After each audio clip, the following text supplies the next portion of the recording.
The religious ask a lot of questions but provide no reasonable answers. We're in for more of that today.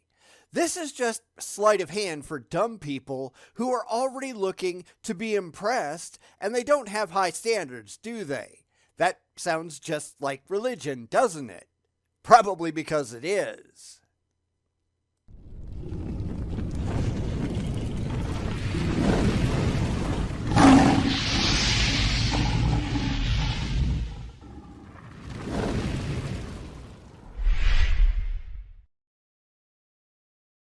We're back with Steve Osmond on Andy Bannister's channel, if he'd ever show up again, but that's neither here nor there.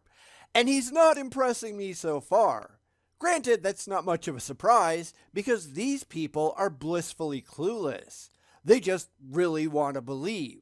So they gloss over the real questions, wave their hands before your eyes, and pretend that what they're saying means anything, when it absolutely demonstrably does not. Because they're after something that is not rationally justifiable. What the hell else is new, right? The next is enemy attestation. When you have someone who is a skeptic or an enemy and they start telling things that actually corroborate an account, chances are that they're actually true accounts.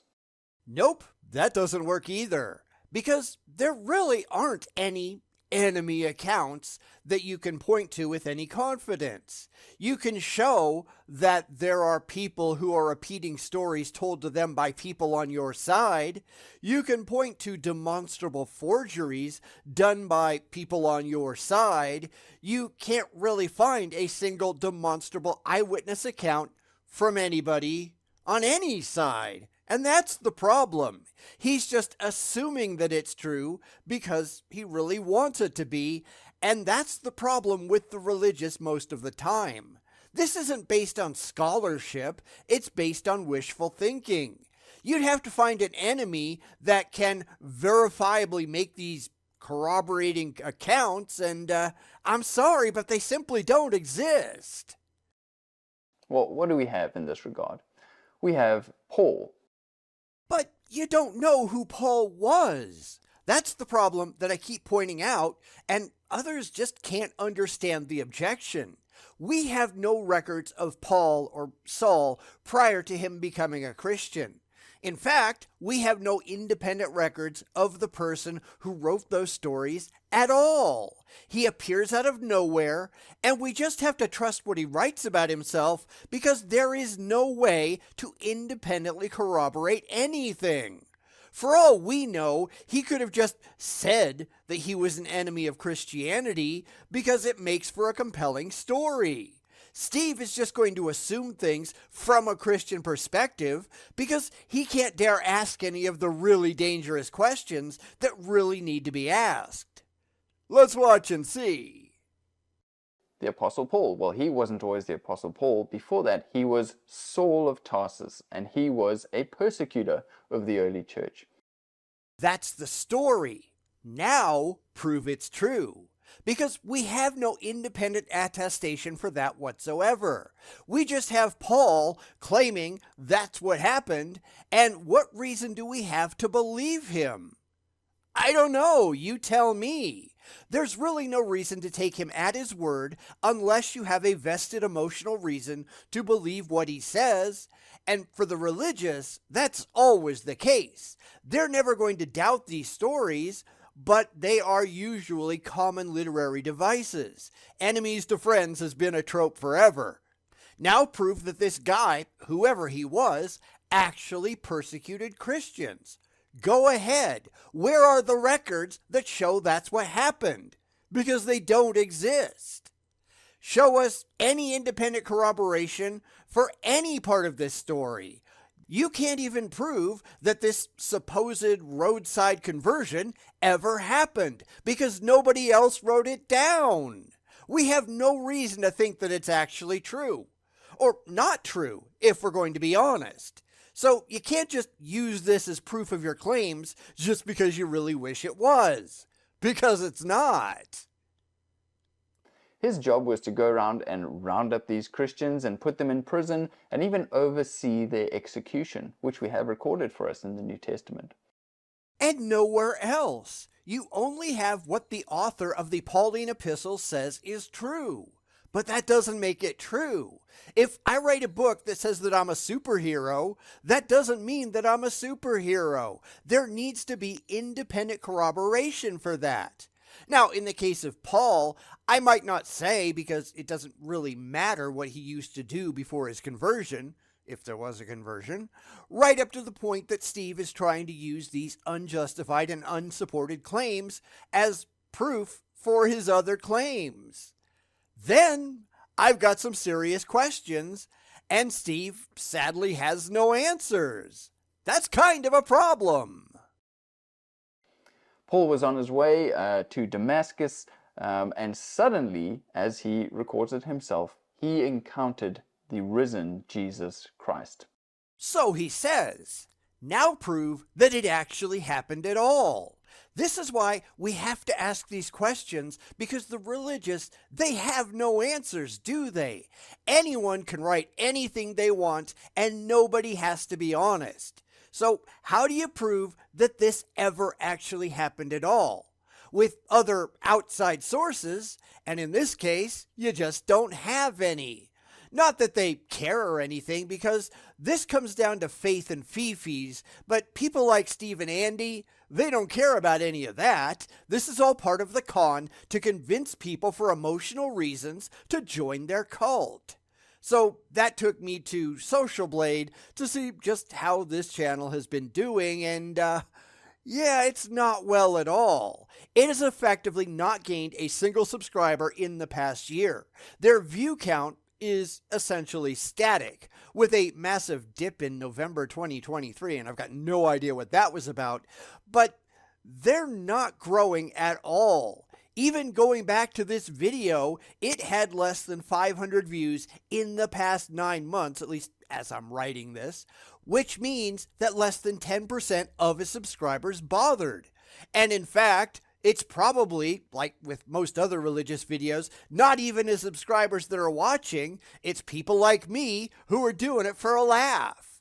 Maybe that's why Andy hardly makes any videos anymore, because this whole channel is a complete waste of time.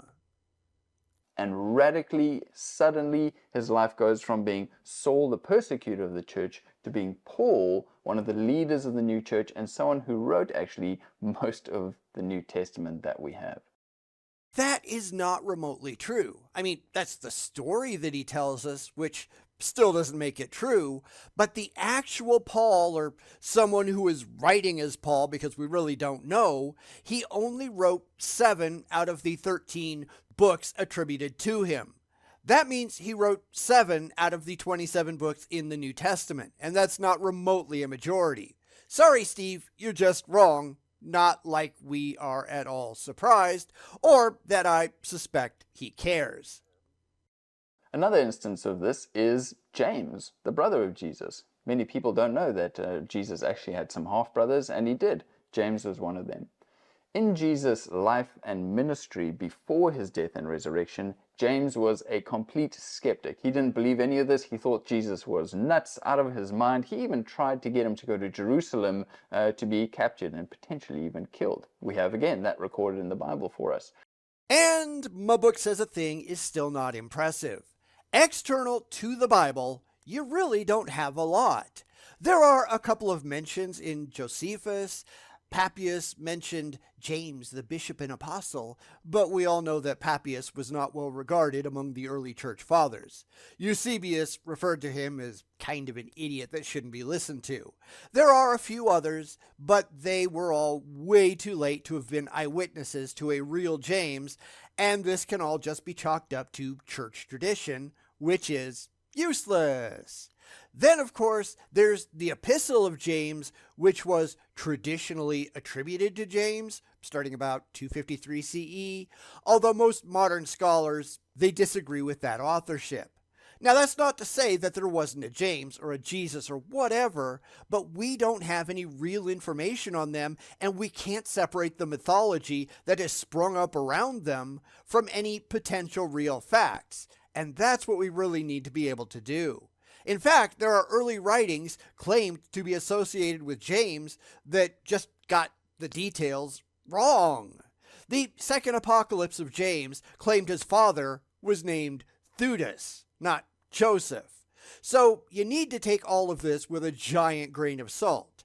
From the perspective of the modern day, we have to be skeptical and require independent corroboration, which the religious simply do not have.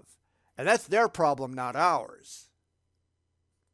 But what happens? Suddenly, after Jesus' resurrection, James, instead of being a skeptic, comes to be a believer, a leader in the early church, and someone who wrote for us the book of James in the New Testament. It's still my book says a thing though, right? No matter who wrote it, and we really don't know, it still demands that we believe what is being written, and I'm not going to do that without independent corroboration. I have no faith, and you shouldn't either. But of course, this whole video is about why you should believe in the resurrection of Jesus, and what somebody said in a book, it doesn't prove anything. At best, it proves that they believed it, but that doesn't mean that it actually happened. This is why the religious always depend on a mess of unconvincing evidence, hoping that just because they've proposed a lot of it, somehow a mass of unconvincing evidence somehow becomes convincing. And that's not how that works. If you have something that's convincing, then it's convincing. And if nothing that you have is convincing, then it all stays unconvincing no matter how much you have. Try again. Again, a sudden switch from being a skeptic to being someone who believes in Jesus. Now, you may have a brother or sister, and what would it take for you to start believing that they were indeed God in the flesh, could forgive sins, and all the many things that Jesus claimed? It doesn't matter, because just because I believed it, that doesn't make it so. Truth is not determined by belief. It is determined by evidence. Do you have any evidence? No, of course not. That's why they're settling for all of these pathetically weak arguments instead of having actual demonstrable facts. That's why they need faith. If you have facts, faith is irrelevant. That's why people like Steve and Andy, and they're not remotely alone, keep making all of these videos about weak sauce claims instead of, hey, here's the rock solid proof that we're right and you should believe it. Because that's not real. Not that they care at all. I think it would probably take something like a resurrection. And a final pointer to the truthfulness of the documents of the New Testament is martyrdom. Well, what's that all about? It's about you wasting our time because you have nothing of substance to say. They wouldn't die for a lie. He's about to say something like that, I'm predicting. Oh right, 9/11 hijackers. Did they die for a lie? Christians would have to say yes, and that just disproves their entire point. Buddhist priests who light themselves on fire. Did they die for a lie? Jim Jones, David Koresh, hell, kamikaze pilots in World War II. They all died for lies too, right? The Heaven's Gate cultists. I mean, the list goes on and on and on. Tons of people die for what they believed was true, but it ultimately turned out to be false. So this is going absolutely nowhere. But we can at least laugh at Steve as he goes through this by rote, right? It's not like he's intelligent enough to have thought rationally about any of it after all, and we shouldn't expect him to, because he's an idiot. The writers of the New Testament account, the disciples, the early disciples of Jesus who walked with him, who claimed to be eyewitnesses, the ones who would have made up these accounts if they were fabrications, went to their deaths without giving up that they had seen Jesus risen from the dead. But you don't know that. In fact, we know just about nothing about the fates of most of the apostles except through church tradition, and the church has every reason to lie. They're getting money and power after all, especially after Constantine made Christianity the law of the land. But even before that, they commanded respect and they were well taken care of by the early believers. I can't prove that they did, but you can't prove that they didn't. And that's why we need independent corroboration, and you simply don't have any. Again, the facts don't need faith. If you need faith, then you are doing something wrong. Of course, as I already said, just because they were willing to die for their beliefs, that doesn't make their beliefs true. So this is going precisely nowhere. But go ahead, Steve, show us just how gullible you are. If you were the one to make up an account, as some claim that the New Testament and the resurrection accounts are just made up accounts.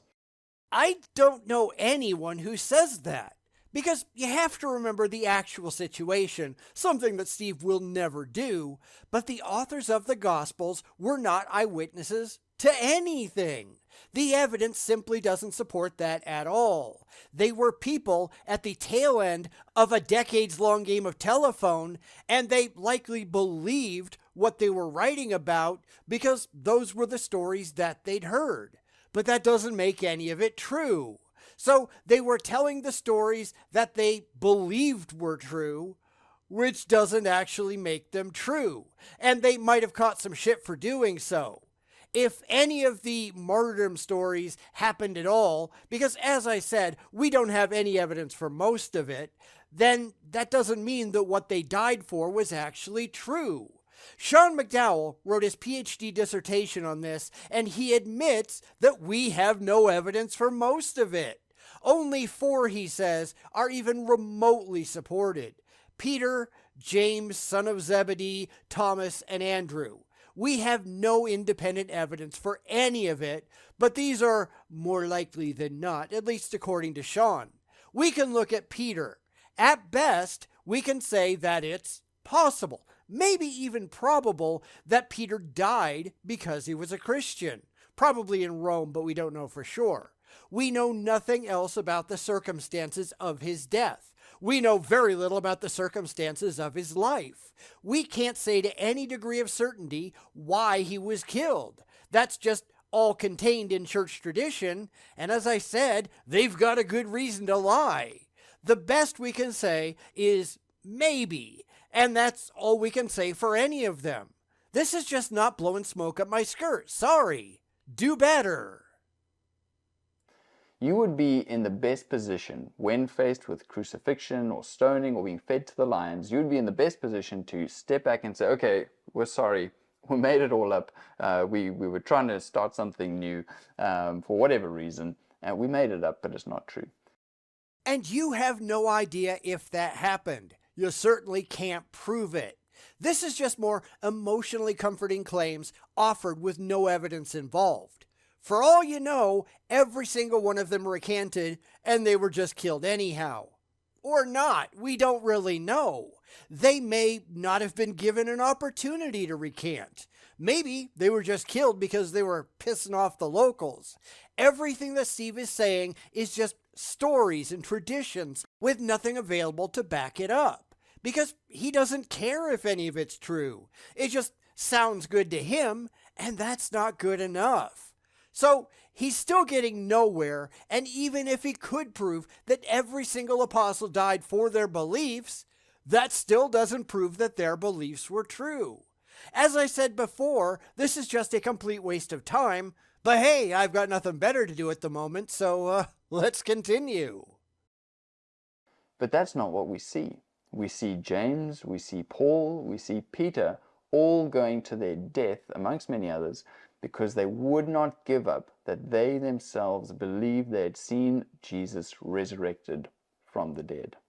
That's the story. The story means nothing. Just because you believe the stories doesn't make the stories true. In fact, he's just proving the problem with all of this. Just because you believe it, that doesn't make it so. Just because Steve believes it, that doesn't make it true.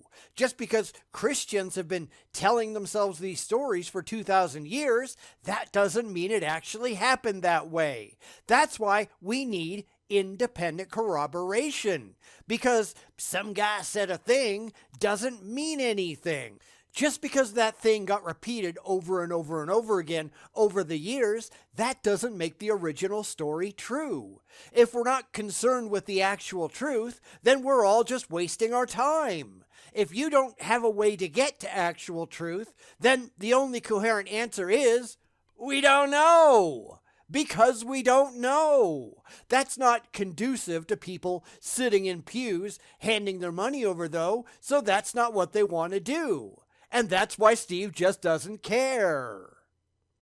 So I think we have very good reason to believe that the New Testament documents, and specifically the accounts about the resurrection of Jesus, are true and accurate and reliable. And you're an idiot. Everything you're saying is based on your faith and your wishful thinking because you just really want this stuff to be true.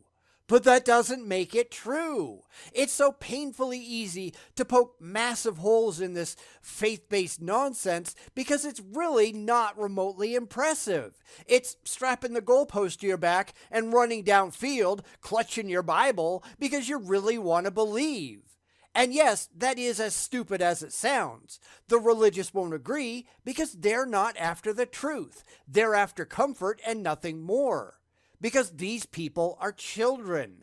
That's why they can't take that giant step backwards and look at the claims critically. Because they absolutely do not stand up to any kind of rational or critical evaluation. What else is new? So as much as this might be true, well, so what? So what if Jesus rose from the dead? What does it mean for you and for me? You haven't established anything of the sort, though. Not that he cares. Now we get to the preaching part of the presentation because that's really what he's after. He wants to make everyone just like he is. He hasn't made a good case for it, not even close, but he desperately wants everyone else to believe what he does because that makes it easier to embrace the bullshit when nobody is asking any of the hard questions. It's ultimately what this comes down to.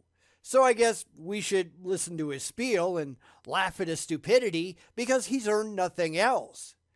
But I guess we never should have expected him to, should we? Because Steve is a fucking moron. Well, if Jesus is indeed who he claimed to be. And you haven't shown that to be the case, so who cares? If is not because. And you've not demonstrated the because part of it because you don't care. Okay, sorry, I guess I jumped the gun there a little bit. I'll shut up for a moment, I promise. God in the flesh, someone who came to bring us life and life in abundance, as he claimed that he is the way, the truth, and the life, and that nobody comes to God the Father but through him. If those are his claims, then I think if he rose from the dead, we know that those are true. We know nothing remotely of the sort because that simply doesn't follow. Because even if Jesus did rise from the dead, I'm not saying it was aliens, but it was aliens. But even if it did happen, and we have no reason to think that it did at all, we're still left with the same problem. Just because Jesus believed it, that doesn't make it so. Jesus, if there was a Jesus to begin with, he could have been wrong. We keep seeing these bald assumptions time and time again, right? Because he's not doing reality here. He's doing theology. He wants this stuff to be true, so he's just pretending that it is without any corroboratory evidence whatsoever in support. This is where the religious go wrong, because wanting something to be true doesn't matter. It only matters if it actually is. And that means that these have huge implications for our lives. It means that he is God in the flesh. And when we come to him, then he is actually able to forgive our sin, to give us that new life.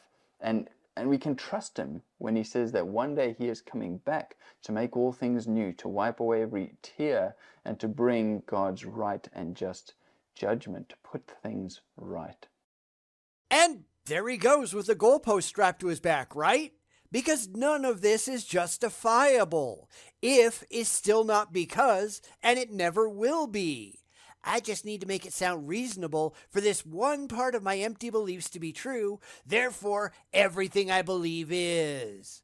This is the stupidity of the religious. It really is. Every single bit of that has to be justified, and they haven't gotten close to even the first part yet. If Jesus existed, if Jesus died, if Jesus came back from the dead, if Jesus was God, because you have to prove that God was real first. If is not because. None of this is true until you can demonstrate that it's true. And he's not even trying. None of them do because they know that they can't.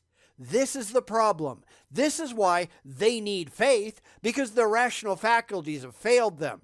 They just don't give a damn. They just really want to believe.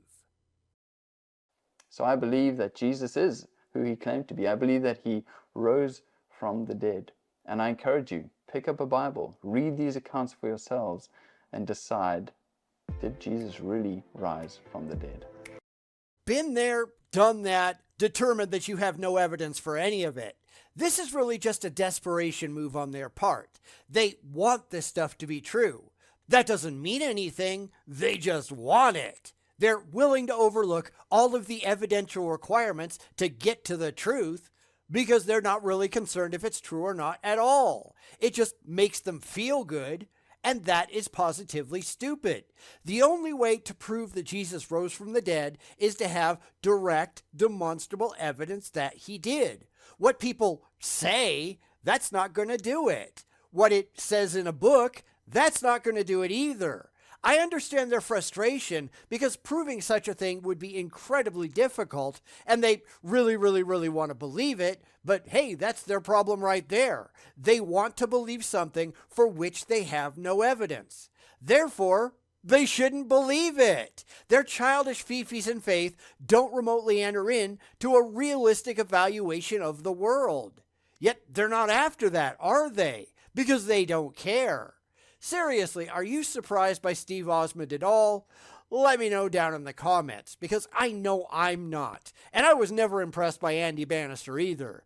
They're both just smooth-talking con men trying desperately to talk people into something where only evidence should suffice. Let me know if you think I should keep covering Steve, or if I should just give up and try to find Andy videos, because I guess they do show up here every once in a while, or if I should just stop bothering with the channel at all. I mean, it's not like there's a lot of better choices out there, because, let's be honest, they all suck.